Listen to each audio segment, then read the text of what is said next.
So I'm here with Tara from Australia, who came out to the Muay Khao Summit. We're going to be talking a little bit about motivations for coming and about discovering your personal style.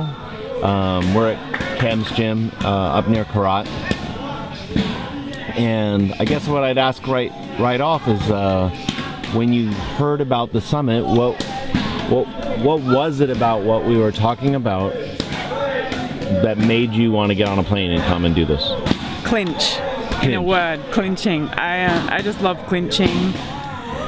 I think in some places in the West, in Australia, it's not as well understood as it is in Thailand. Obviously, it's sort of like, oh yeah, you pull someone's head down your knee. It's much more in a striking and things is more recognized there. So to come and clinch with women and just absorb clinch 24/7 for 2 weeks, I was just like, that's my heaven.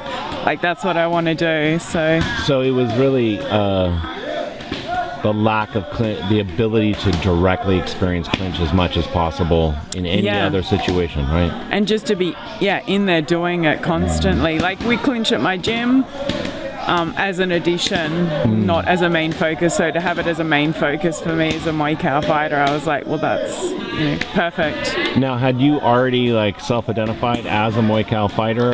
Was that a process for you? Yeah, I mean, this is my 4th trip to Thailand, so I think on my 2nd trip here, I was there, said Muay Khao a few times, and I was like, oh, what is this? So I'll check this out.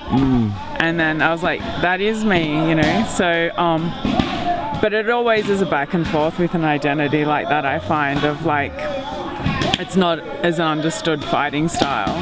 Right. So when you say that is me, are you talking about that's the distance I like to fight at, or is there something more about you that gets expressed when in the fighting style? I'm curious how you experience that. I don't know. It's so hard to explain. It's the physical and the mental and the spirit of it. The go forward, the push, the knee, I'm physically strong. That's been commented on here. So, and I think it goes a bit beyond that as well. It's the closeness and the, almost intimacy in the clinch. Oh, wow. That's very interesting.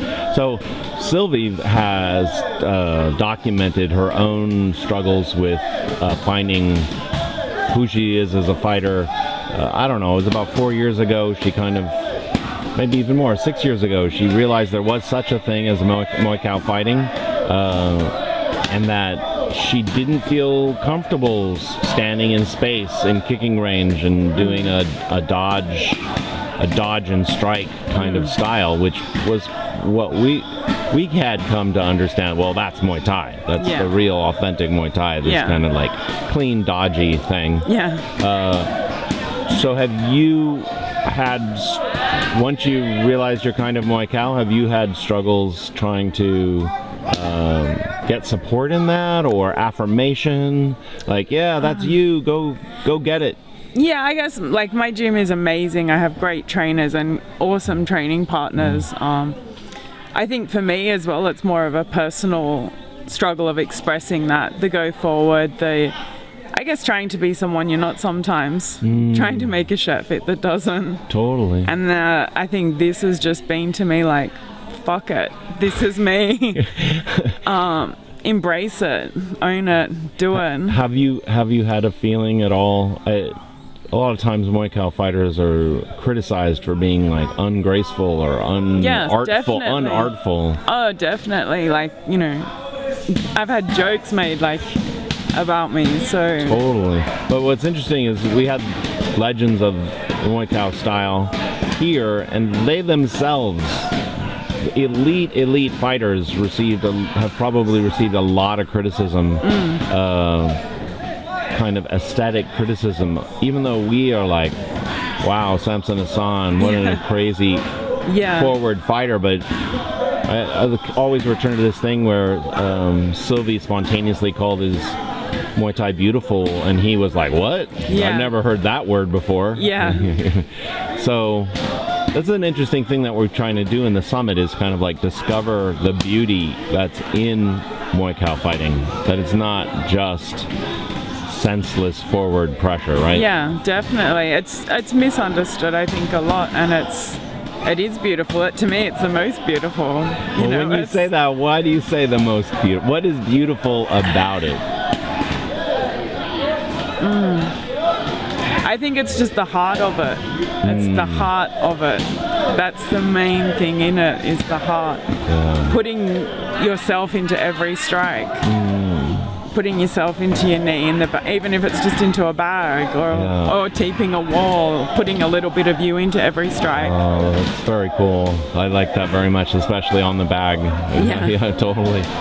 So one of what really made me want to interview you was that we had Diesel Noi, the king of knees, arguably the greatest fighter ever, although often he is thought of as second or third to Samart.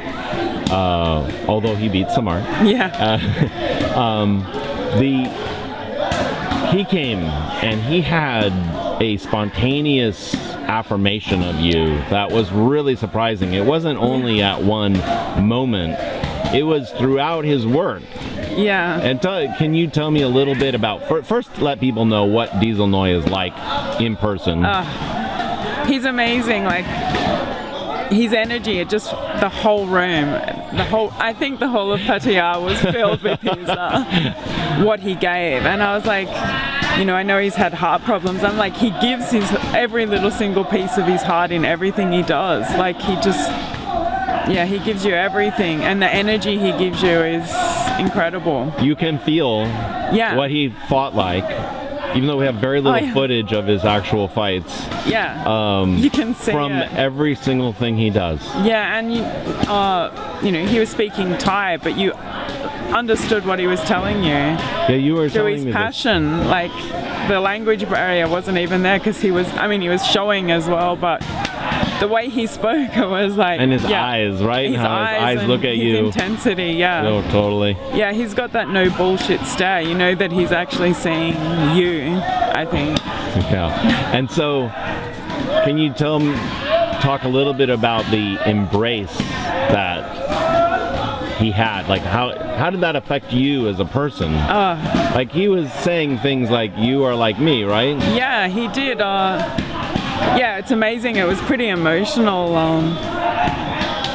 Yeah, I mean, everyone needs validation. Obviously, you can say it's not important and you're self-motivated, but to have that was just something so big for me. Like, it changed me a lot. Well, tell me a little bit about that change. Like, well, obviously the first half day was like, and then he saw something in me that he knew was, and I could feel it too, of like, there is something similar here, which is crazy to say, but right? When you feel that thing, you feel it. It's like connecting with someone, like, you're going to be my friend, or Totally. Yeah, so obviously, I knee and I put a lot of aggression and power into things that I do. So I think he saw that first. And then I think he saw a little bit deeper. So that day he sort of pulled me aside and said, you're like me. And he's like hitting my legs, like same. And then sort of touched his chest and said, same. And I was just like, just be cool. So much. He gave me so much and spent so much time helping me, which was just, yeah. He has, I don't know if you saw the same thing we saw, because we all see different people, but he has a strange sadness in him too, even though he's so exuberant, that I think is also, he connected to Sylvie a little bit too, because he could feel the harshness on oneself. The struggle within oneself. He somehow feels that and connects to it as the heart of a fighter to him. For sure, that's what I meant with the no bullshit stare. Yeah. I could tell that he, it's a tough life, and I think Muay Khao is even tougher. So I think he looks in and can see something. Like, I think that's why he gave me time, because I think he recognized that he had something to support and grow. Very, very, very cool to even see from the outside. Yeah.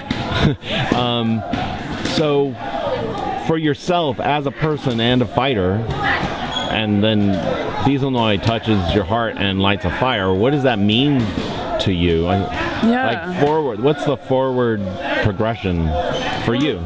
You know, like my last fight was over a year ago, and I was ready to just give up.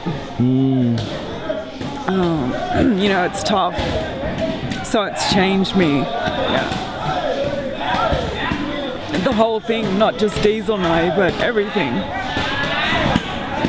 Well, sorry, I'm getting yeah, totally. Well, what's the everything? What's the everything? What else was happening? Is it the female fighters working with them, or being in Thailand, or being at Thailand around is Pinu, always or like, you know, a second home. Pinu welcome us into their home. Literally, we're walking through their kitchen. The girls are all like family. So yeah, it's amazing. Yeah. And belief in each other. Everyone's got a different strength. Everyone's supporting each other. It's like connections for life now. Can you talk a little bit about, because this is someone I can only guess at, part of the idea behind the Muay Khao Summit was to bring women who are relatively isolated in their gyms by circumstance, and then have them cross the planet and come and train in a traditional Thai gym and be the space themselves instead of the extreme minority. Yeah. And so what has that been anything? What has that been like? I can only guess. What is that? I guess I thought about a lot. You know, we did the sort of ceremony when we started of the hands on the shoulders and the chain of connection, and that's literally what it's been like. It's been feeding through, like, if someone else is down, you pick them up, and it's, you know, this wave of helping each other, and it has been a connection from that first day of the hand on the shoulder. And you felt it towards you, not just going out to others, but towards you too. It's a circle. It keeps going around, you know. Wow, that's really, really cool. Yeah.